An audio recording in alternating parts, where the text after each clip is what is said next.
अस्सलामुअलैकुम नाज़रीन, PC world news से मैं हूँ रिदा सिंधु।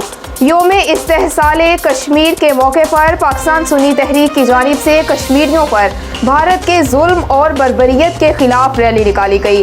रैली की क़यादत डिविजनल सदर मोहम्मद आसिफ रज़ा कादरी ने की। हमारे नुमाइंदे खुसूसी पाकिस्तान गुलाम दस्तगीर की रिपोर्ट के मुताबिक उन्होंने खिताब करते हुए कहा कि कश्मीर में भारत इंसानी हुकूक की बदतरीन खिलाफ वर्जी कर रहा है।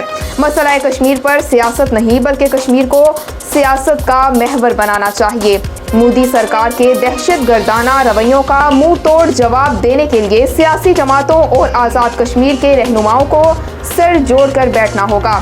कश्मीरियों को भारतीय तसल्लुत से आज़ाद करवाने के लिए हुकूमत हर फोरम पर अमली किरदार अदा करे।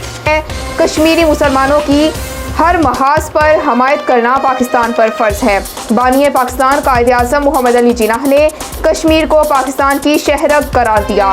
कश्मीरियों की सलब की गई आज़ादी को नज़रअंदाज नहीं करना चाहिए।